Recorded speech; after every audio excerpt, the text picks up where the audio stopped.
Hello again, this is Son Alexander with part 5 of the Sith Acolyte mask helm tutorial. As you can see, I'm in a different location instead of my kitchen table this time. My helmet is dry, and I have already taken it off the Darth Vader mold.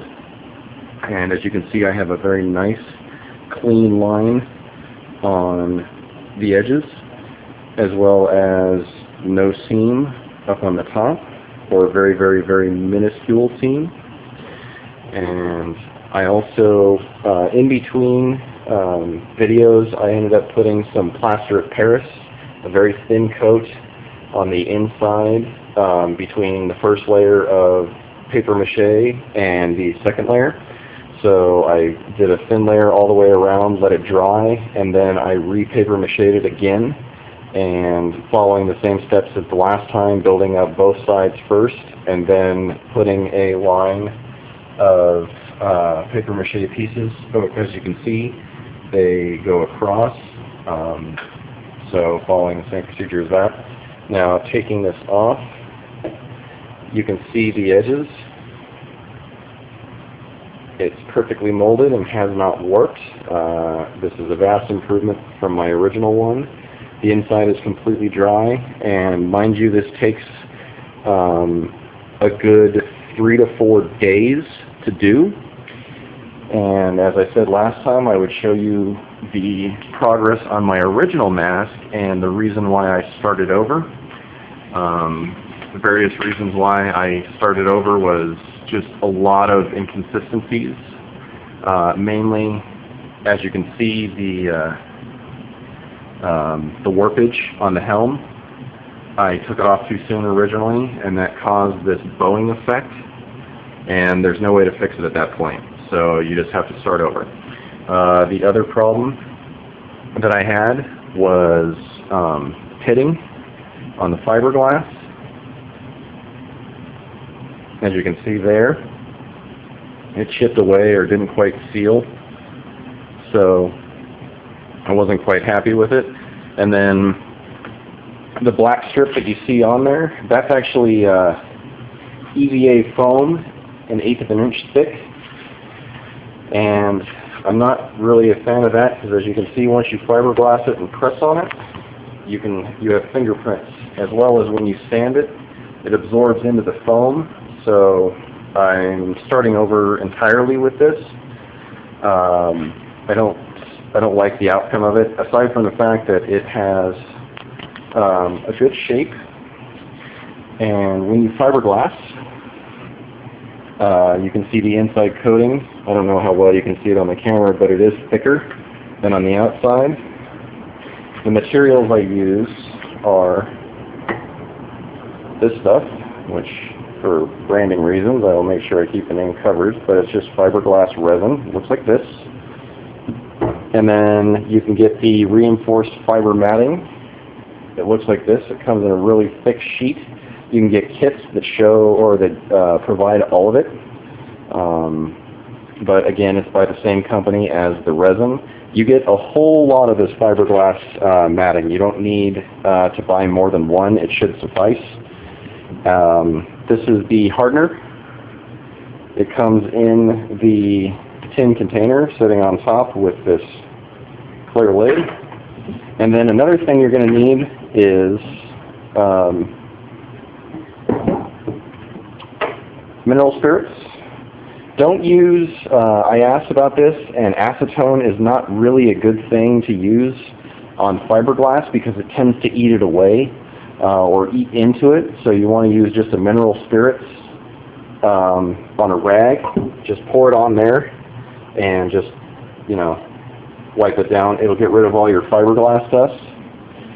You want a clean container or something relatively empty, stir stick, and as you can see here, this is my throwaway bucket because, yeah, your paintbrushes die a horrible, horrible death.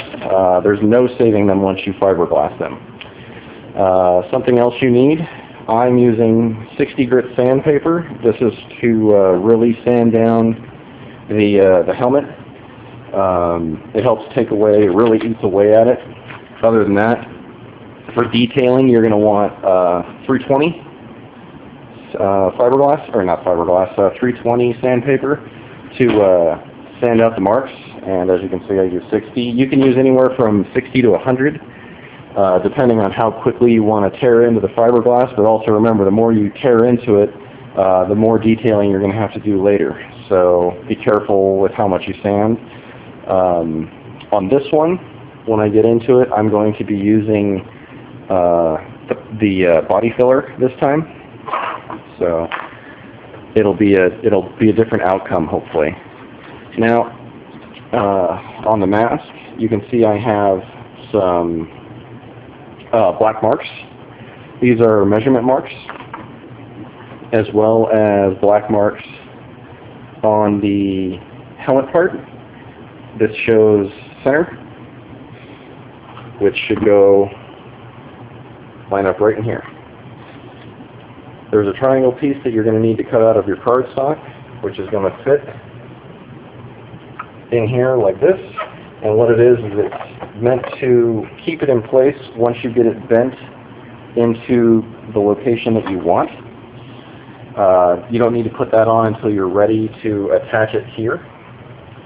I'm going to use masking tape for the attachment part, and I've already measured this to my head in the mirror, and I didn't do it on video mainly because it's just too hard to hold both. But what I did was, this measurement is slightly off, and you're going to want to give yourself some room. This is really important. Don't just line up the mask and the helmet to your eye level. You want to go down slightly from your eye level, so have somebody help you with the measurements. But if your eyes are here, this is where it should line up. Put them about here so you can kind of see out of them. Mainly for when you put the fiberglass matting on the inside, it's going to raise up, and it's going to be off center. As well as these things get really hard and they can be uncomfortable.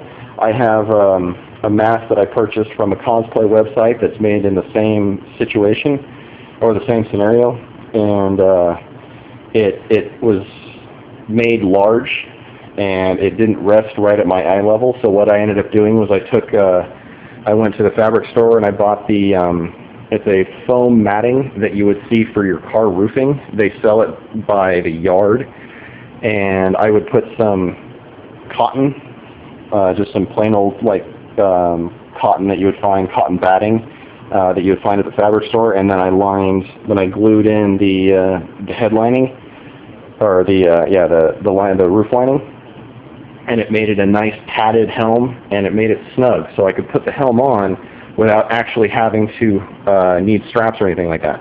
It stayed secure and snug, and that's what I plan on doing with this one.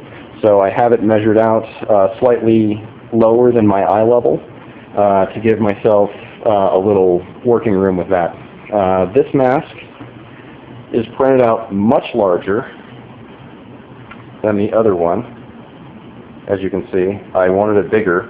This mask is much smaller, and I'll actually try it on, so forgive me, so you can see where it sits.